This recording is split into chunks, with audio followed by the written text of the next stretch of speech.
오늘의 말씀은 잠언 7장 말씀.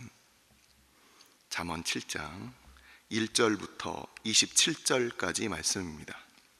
잠언 7장 1절부터 27절 말씀 다 같이 합독하도록 하겠습니다. 내 아들아, 내 말을 지키며 내 계명을 간직하라.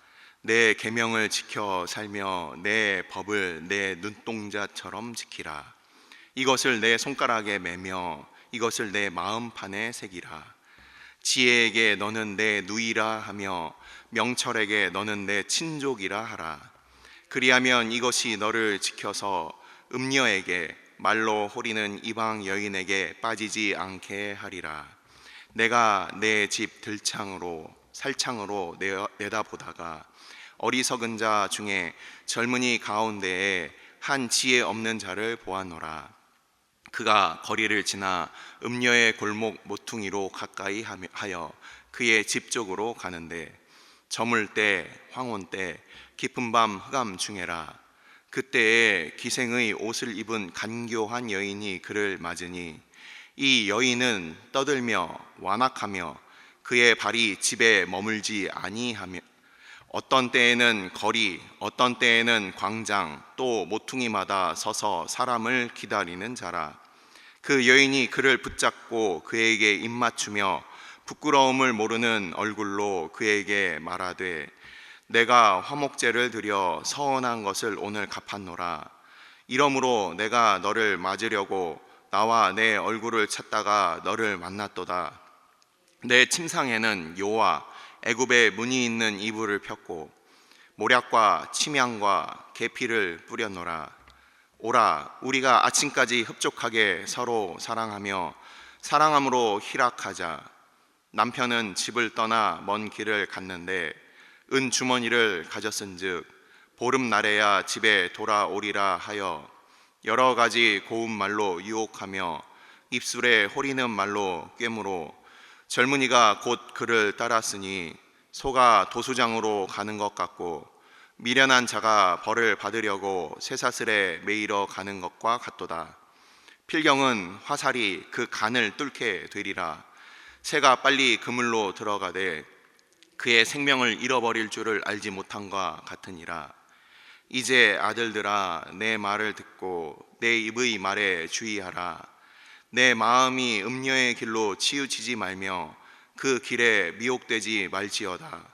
대저 그가 많은 사람을 상하여 엎드러지게 하였나니 그에게 죽은 자가 허다하니라. 그의 집은 수올의 길이라 사망의 방으로 내려가느니라. 아멘. 축복하고 기도한 후에 말씀 보도록 하겠습니다. 여호와는 내게 복을 주시고 너를 지키시기를 원하며 여호와는 그의 얼굴을 내게 비추사 은혜 베푸시기를 원하며 여호와는 그의 얼굴을 내게로 향하여 드사 평강 주시기를 원하노라. 아버지, 주의 아들들, 주의 딸들, 주의 거룩하신 이름 앞에 함께 모였습니다. 한 주의 첫 예배를 하나님께 늘 믿음으로 드리는 주의 신실한 백성들, 주께서 가장 귀한 것들 주님께 드리며 가장 먼저 된 것들 주님이 나의 최고입니다 고백하며 함께 모였사오니 주께서 저들 가운데 제일이 되어 주시고 저들의 첫 번째가 되어 주시고 우리의 모든 것 되어 주옵소서. 아버지, 주님 앞에 나아갈 때마다 주의 말씀을 듣습니다. 우리가 주의 말씀을 쫓아 우리의 모습을 돌아보고 그 말씀을 따라 함께 기도하길 원하오니 형식만 남아있고 기도하지 않는 이 세대 가운데 깨어서 기도하는 주의 백성들 될 때에 그 말씀을 붙들고 아버지 앞에 우리의 속마음을 온전히 토해넣는 이 시간 될 수 있도록 성령 하나님께서 전하는 자와 듣는 자들 또한 함께 기도하는 우리들 가운데 주님께서 교통의 역사를 허락하여 주시고 지혜와 명철을 허락하여 주옵소서. 감사드리며 예수님의 이름으로 기도합니다. 아멘. 우리는 지난 시간에 저와 함께 잠언 4장을 같이 살펴봤는데, 제가 지난 시간에 잠언 전체에 대한 하나의 그 개관과 잠언 그리고 지혜서를 바라보는 데 있어서의 중요한 두 가지를 말씀을 드렸습니다.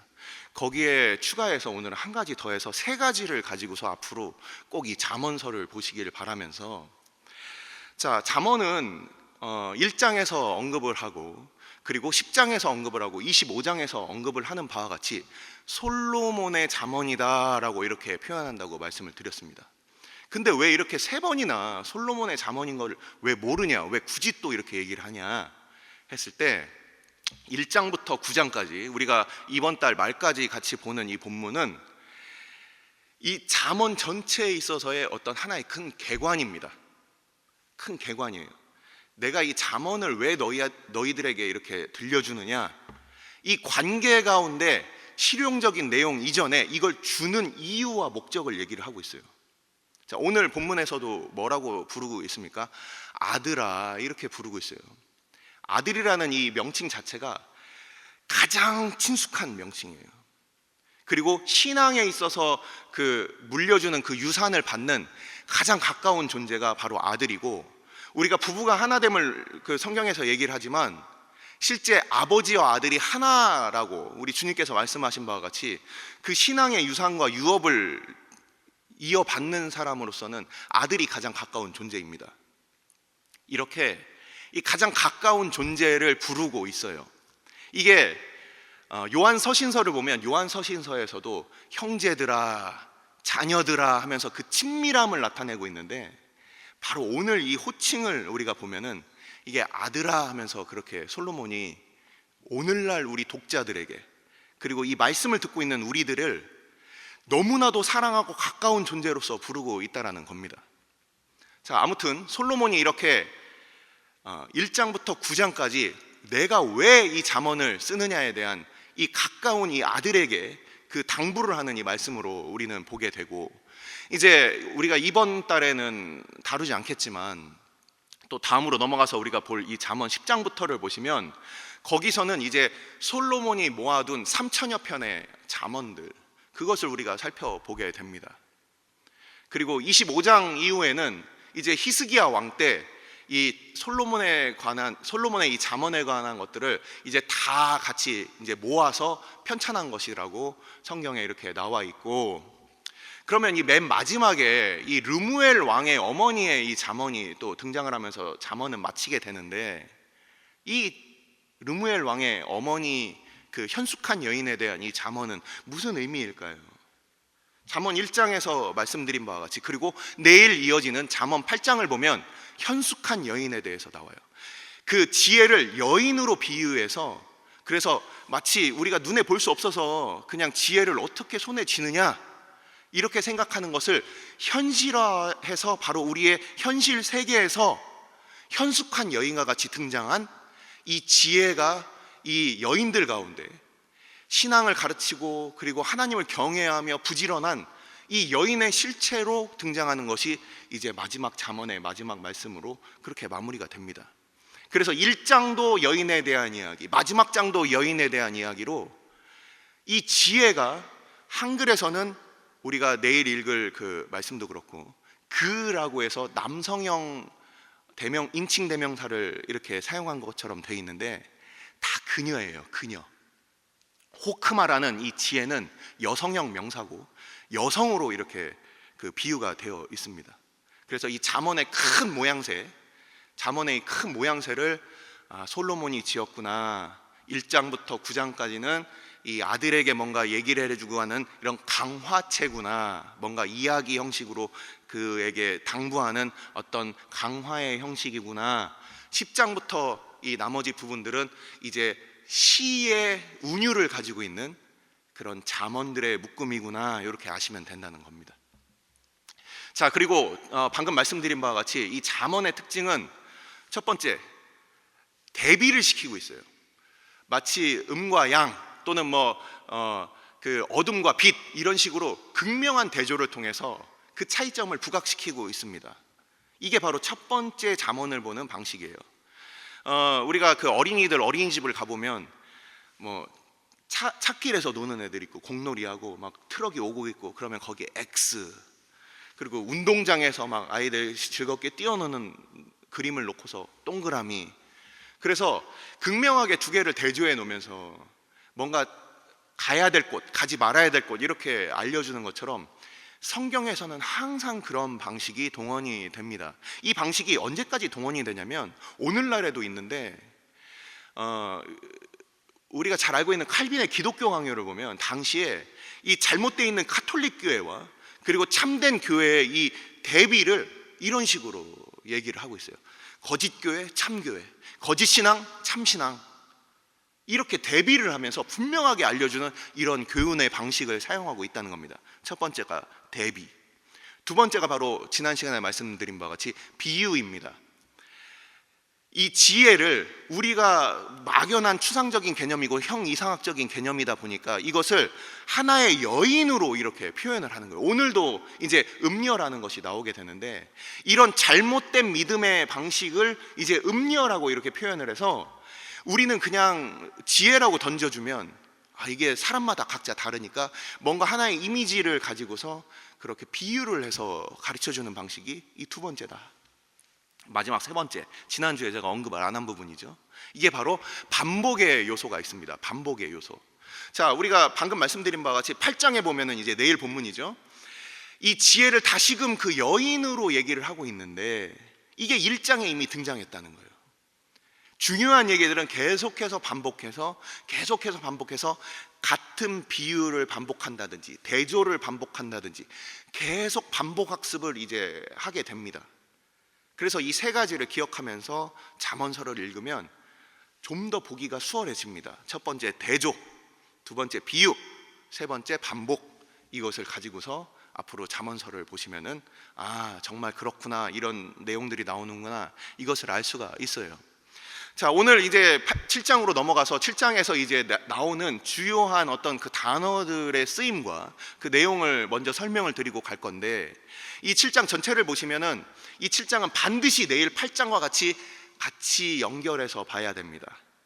한 세트로 보시면 돼요. 방금 말씀드린 바와 같이 대조의 의미를 7장 전체에 담고 있고 그리고 8장 전체에 담고 있어요. 그래서 이방의 여인, 호리는 여인, 음행하는 여인이라는 이 잘못된 길을 먼저 제시를 하고 이쪽으로 가지 마라, 이쪽을 택해라 하면서 내일 본문과 반드시 이어서 같이 보셔야 되는 본문입니다. 그게 한 구절에도 서로 등장을 하지만 한 장을 가지고서 이렇게 대비를 하고 있어요. 자, 오늘 내용들 보시면 이제 아드라라고 이렇게 부르면서 시작을 하고 있습니다. 자, 아드라라고 부른 부분은 아까 설명을 드렸어요. 굉장히 친숙한 관계 가운데 얘기하고 있는 거예요.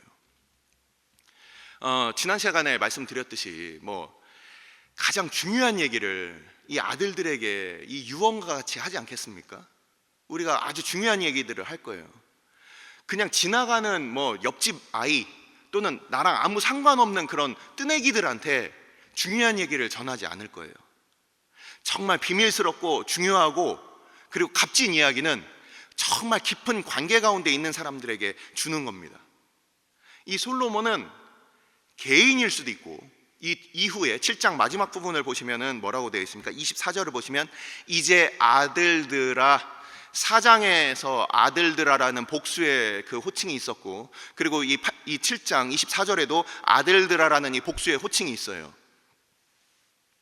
불특정한 어떤 그 다수의 그 말 같지만 그게 아니라 이런 일들이 너무 많기 때문에, 이런 일들이 너무 많다, 음녀에게 호림을 당하는 것들이 너무 많기 때문에, 그래서 이 믿는 이 수많은 사람들아, 특정한 어떤 한 사람의 문제가 아니다, 이것은 모든 교회 믿는 성도들이 받고 있는 그 유혹이고 많은 사람들이 여전히 갈등하고 고민하는 부분이기 때문에 이 아드라라고 표현을 했고 뒤에서는 아들들아라는 이 표현을 함께 사용하고 있는 것입니다.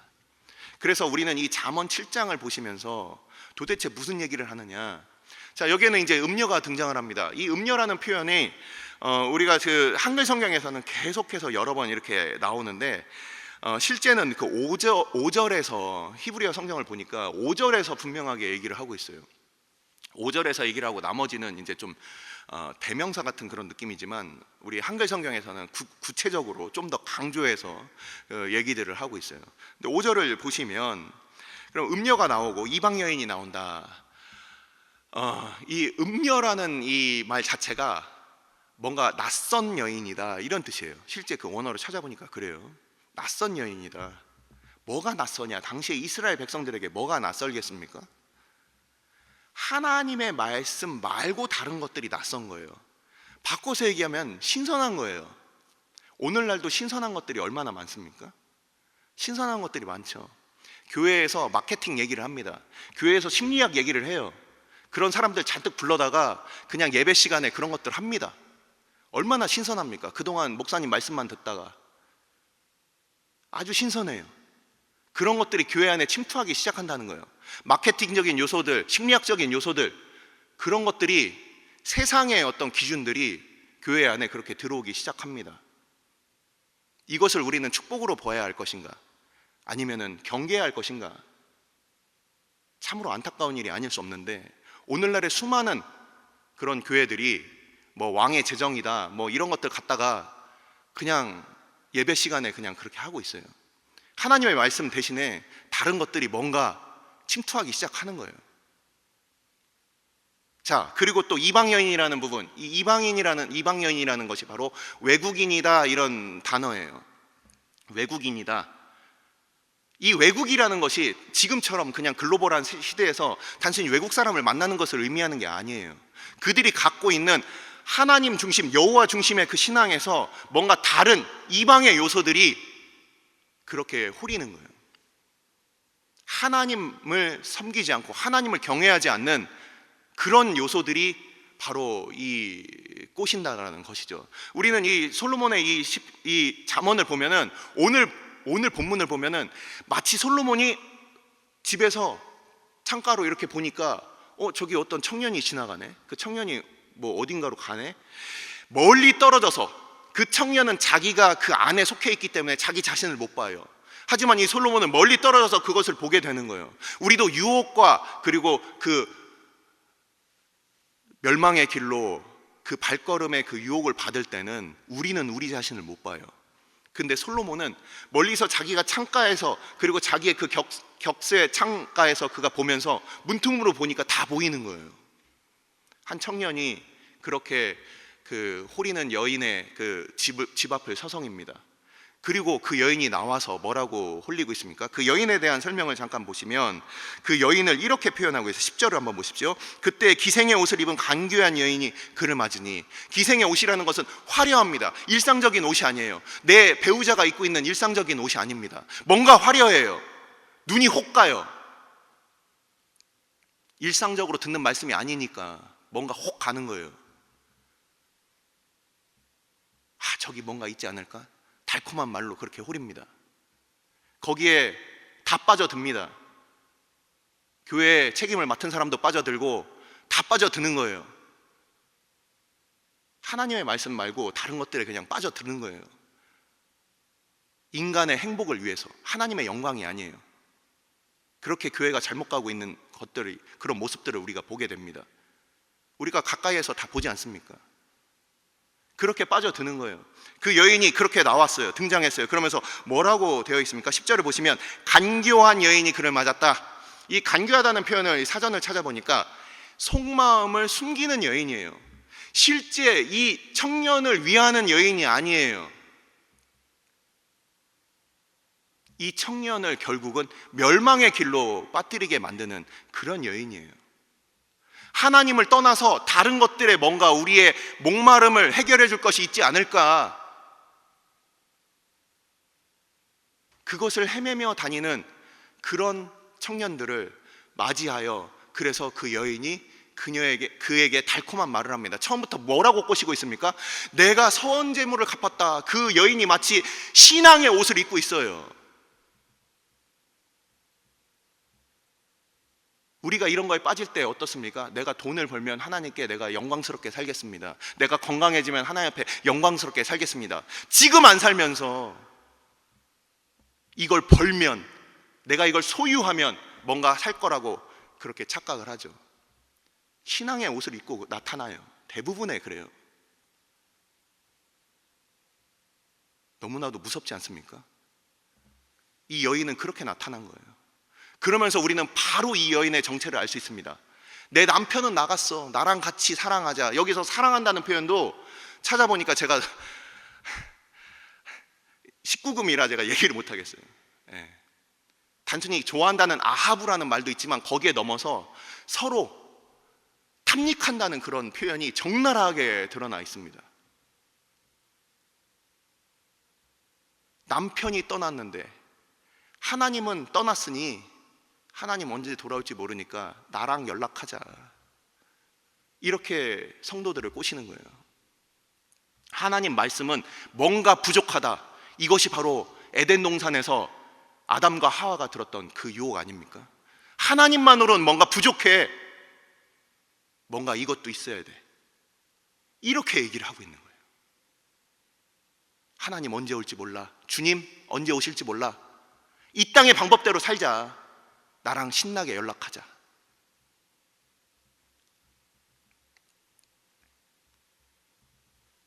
안타까운 일이 아닐 수가 없습니다. 수많은 지도자들도 만몬에게 절한 지 오래, 교회가 이미 하나님의 말씀을 버린 지 오래, 그런 모습들을 우리는 CTS, CBS 이런 것들 틀기만 해도 당장 보이지 않습니까? 화려한 조명 가운데 수많은 목사들이 나와서 그래서 열심히 성도들의 성공을 빌고 소원합니다. 하지만 하나님의 뜻을 쫓아서 살아가는 모습은 얘기하지 않아요. 십자가의 길, 그 고난의 길은 얘기하지 않습니다. 그런 가운데 성도들은 열심히 가스라이팅 당하고 세뇌 당해요. 하나님의 영광은 이미 우리 가정과 상관없은 지 오래. 그런 얘기들 들으면 불편해요. 마음에 부담이 돼요. 하나님만으로 우리 그리스도인들은 충분한가? 우리는 여전히 무엇을 입을까, 무엇을 먹을까, 이것으로 우리는 믿음 없이 살고 있지는 않은가? 그래서 끊임없이 그 음녀의 그 뒷공문일을 졸졸 쫓아다니고 있지는 않은가? 이미 하나님께서 주신 복이 이렇게나 많은데, 근데도 여전히 부족하다고 느끼는 것은 과연 저만의 생각일까요? 우리는 우리 모습을 볼 수 있겠습니까? 자, 오늘 말씀을 이제 마무리를 합니다. 자, 오늘 말씀은 맨 앞쪽 부분을 우리가 같이 봐야 합니다. 아까 이 아들아 이렇게 불렀어요. 아들아 이렇게 불렀는데 거기에 두 명의 친족이 더해집니다. 자, 4절을 한번 보십시오. 지혜에게 너는 내 누이라며 명철에게 너는 내 친족이라 하라. 당시에 그 이스라엘 백성들, 이 유대 사회는 이 친족의 개념이 굉장히 친밀한 거예요. 이 혈연 관계는 뗄래야 뗄 수 없어요. 우리는 오늘날 지금 명절에 한번 볼까 말까인데, 당시에는 같이 어울려서 살면서 이 내 친척이 뭔가 빚더미에 오르거나 또는 곤란에 빠져 있거나 아니면은 뭔가 해코지를 당했을 때 그것을 대신 갚아준다든지 아니면은 그것을 대신 보수한다든지, 이런 것들이 바로 우리가 알고 있는 고엘 제도입니다. 친족들이 함께 그것을 서로 끈끈하게 운명 공동체로 살아가는 거예요. 그러면서 이 지혜에게 내 누이라, 명철에게 너는 내 친족이다, 이렇게 얘기를 하고 있어요. 제가 지혜와 명철에 대해서 제가 지난 시간에 잠깐 말씀을 드렸습니다. 지혜는 어떤 의미입니까? 하늘로부터 우리에게 알려주시는 그 하나님의 말씀으로 우리가 보시면 됩니다. 하나님의 계시이고 사람이 스스로 생각할 수 없는 하나님의 계시의 말씀. 내가 네이버를 찾아보고 구글을 찾아보고 아니면 인터넷 신문을 찾아봐서 나오는 이야기가 아니에요. 하나님께서만 하늘에서부터 이 땅 가운데 그 하늘을 뚫고 주셔야만 우리가 받을 수 있고 알 수 있는 그 하늘의 계시를 말씀하는 거예요. 인간의 처세술을 얘기하는 것이 아니에요. 하나님의 지혜의 말씀을 얘기하는 겁니다. 이것은 살아있는 하나님의 영을 통하여서 우리 가운데 말씀하시는 그 말씀이에요. 살아 움직이는 하나님의 말씀. 어떤 특별한 특별 계시를 직통 계시를 얘기하는 것이 아니라 바로 우리에게 주어진 이 성경의 특별 계시를 얘기하는 겁니다. 자, 그러면 명철은 무엇이냐? 명철. 자, 우리가 잠언 3장 5절에서 말씀을 같이 읽었습니다. 내 명철을 의지하지 말라. 사람에게 있어서 이 명철은 이해력입니다. 사람마다 각자의 이해력이 다 있어요. 근데 이 이해력이 내 안에 있는 내가 지금까지 경험과 지식으로 알고 있었던 나의 배경 지식에 의한 이해력이 인간의 명철이에요. 하지만 이 4절에서 얘기하는 이 명철은 솔로몬이 뭘 얘기하고 있느냐? 하나님께서 말씀도 주시고 그것을 이해하는 것도 하나님께서 주시는 것이다.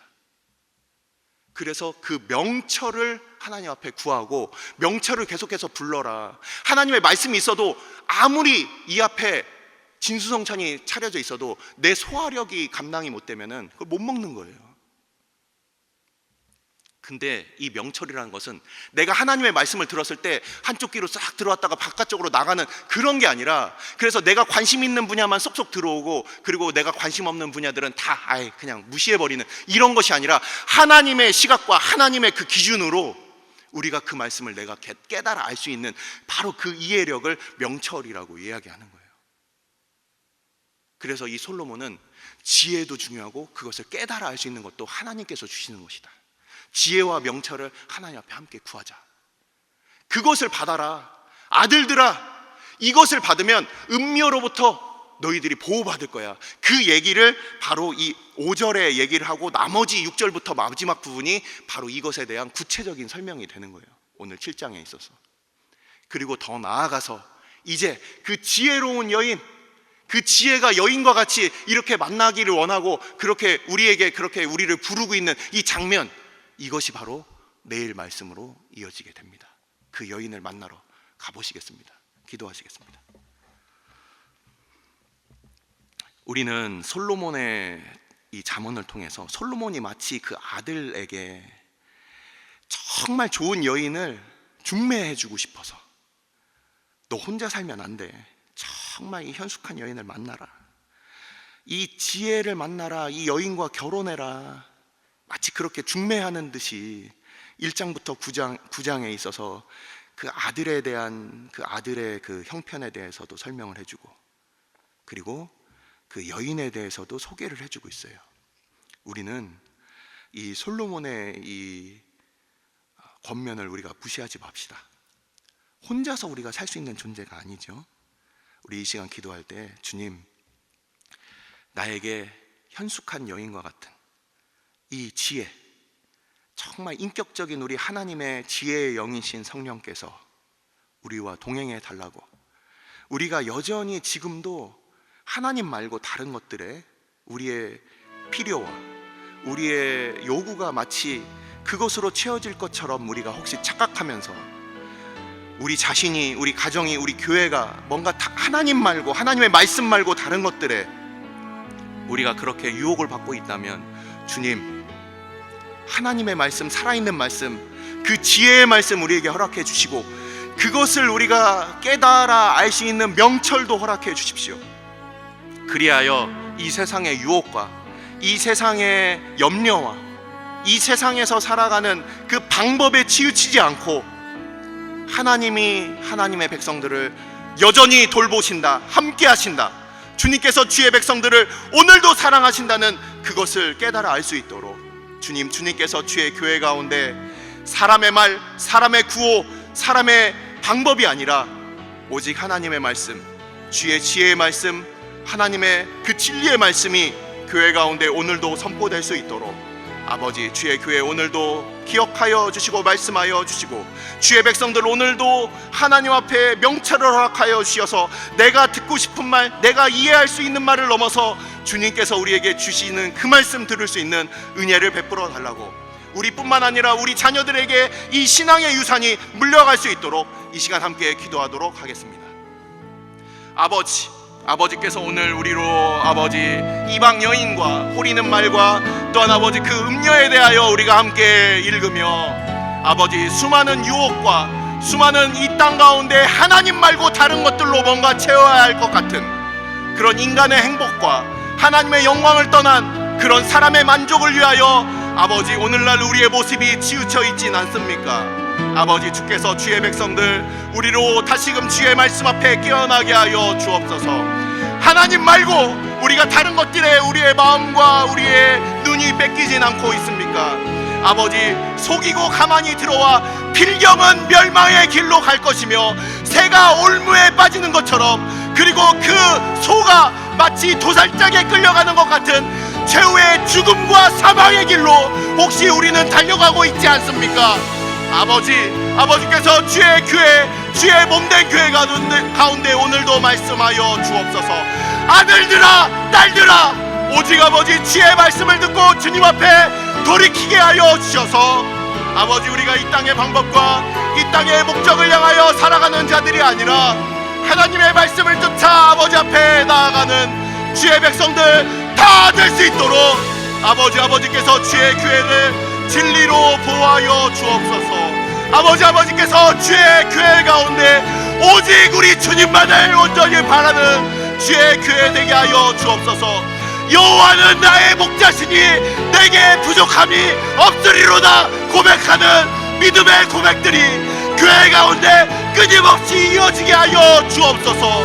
아버지, 우리 자신이 그러하길 원하고 우리 교회의 지도자들이 그러한 고백을 하길 원하고 아버지, 우리 가정이 그러한 고백을 하길 원하고 우리의 자손들이 그러한 고백을 하길 원하오니 아버지께서 주의 몸된 교회 가운데 은혜와 진리로 오늘도 함께하여 주셔서 아버지, 사람의 말과 사람의 뜻과 사람의 구호가 다 사라지고 오직 하나님의 말씀만이 주의 교회 가운데 흘러넘치게 하여 주옵소서. 주의 교회 가운데 오늘도 주의 말씀을 허락하여 주셔서 아버지, 주의 말씀, 그 말씀을 들을 수 있는 명철을 주의 교회 가운데 아버지 허락하여 주시고 늘 지혜를 우리의 누이라 명철을 우리의 친족이라 고백할 수 있도록 아버지, 늘 하나님과 함께 더불어 사는 믿음의 친백성들 다 되게 하여 주옵소서. 오늘 주일은 특별히 오늘 주일 예배와 주일 사역을 위해 기도하는 날입니다. 이 시간 기도하실 때 오늘 예배가 하나님 기뻐하시며 하나님의 임재가 있는 예배가 되게 해달라고, 강단을 살려주시고 말씀 전하시는 목사님 위에 성령으로 기름 부어 달라고, 교회 모든 부서와 섬기시는 일꾼들이 먼저 큰 은혜 누리게 해달라고, 계속해서 담임 목사님을 위해 기도해 주시고 함께 동역하시는 장로님들과 교육자들이 사랑으로 하나 되어 온 교회가 성령으로 충만한 가운데 부흥의 역사를 이루게 해달라고, 주일 예배와 사역을 위해 합심으로 기도하신 후에 자유롭게 기도하시면 되겠습니다. 이 시간 기도하실 때 먼저 저를 따라해 주시기 바랍니다. 주여, 은혜를 베풀어 주옵소서. 주여, 은혜를 베풀어 주옵소서. 다 같이 합심으로 기도하시겠습니다.